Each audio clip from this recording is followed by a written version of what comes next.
Okay, so according to the National Peanut Board, there is one of those, it takes about 540 peanuts to make a 12-ounce jar of peanut butter. So in this speech, I will just demonstrate a very common way to make a peanut butter and jelly sandwich for you. First I will tell you about the materials needed to make the sandwich, both ingredients and tools. Second, I will show you how to set up your workspace.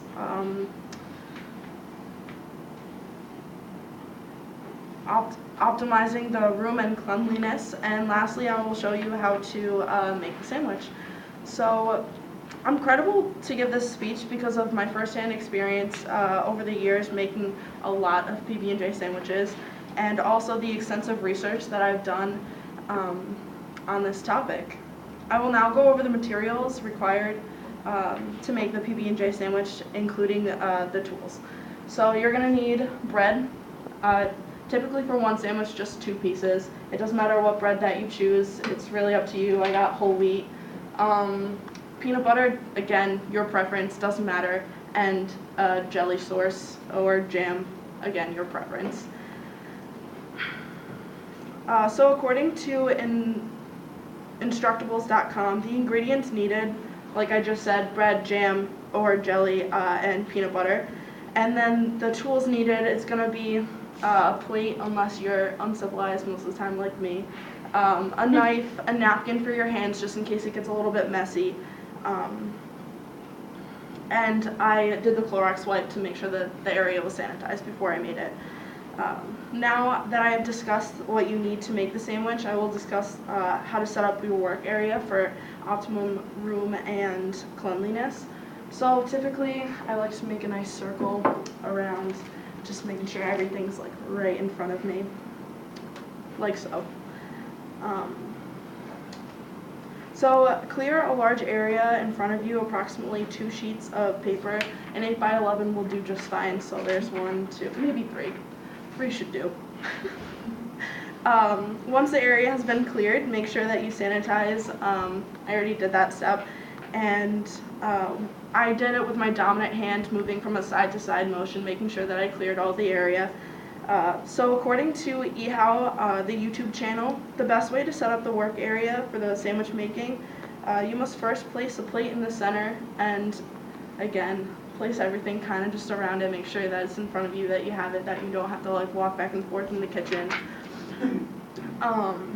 And so now that I have shown you how to set up your sandwich making area, I will now show you how to make the sandwich. So go ahead and just get your first slice out, put it in the center of the plate, and grab that knife with your dominant hand, and just, I always start with peanut butter, just a preference. So you do like a scooping motion in the jar, making sure that you get plenty of peanut butter, and then you can pick up the bread or leave it on the plate and just kind of spread it around. Make sure that you're covering all the area, and make sure that you don't get anything like over the sides, any spillage. It's kind of annoying, it's really messy, peanut butter is sticky, not my favorite. So just make sure you do that quickly.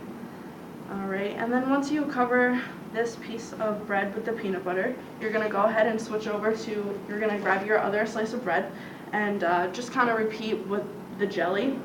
It's a little bit harder because the jelly is not as sticky, so you kind of have to like do this whole thing. Kind of let it spill out onto the bread for easier, so you're not like going back and forth for a long time trying to scoop out like the smallest amounts of jelly.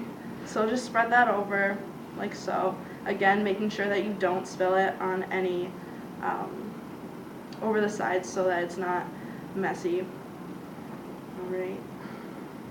So once you've done that, you can put your knife down on the napkin, and so you want to flip the slices onto each other, making sure that the jelly and that the peanut butter are actually facing each other, so that way it's not messy, obviously.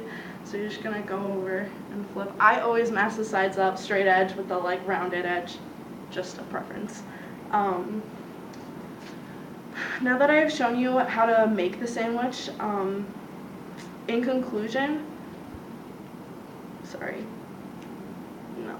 According to the Smucker's website, to make the peanut butter and jelly sandwich the optimum way, you first place the slice of bread on the plate, and then take the knife in your dominant hand, like I said before, and gather the peanut butter by making a scooping motion in the jar. Same thing goes with the jelly, the scooping motion. Just make sure you spread it all over.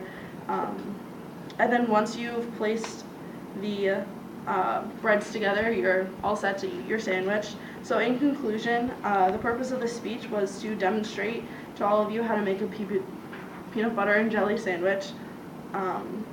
First, I told you the materials that are needed, both ingredients and tools. Second, I showed how you should clear your workspace for optimum room and, again, sanitize.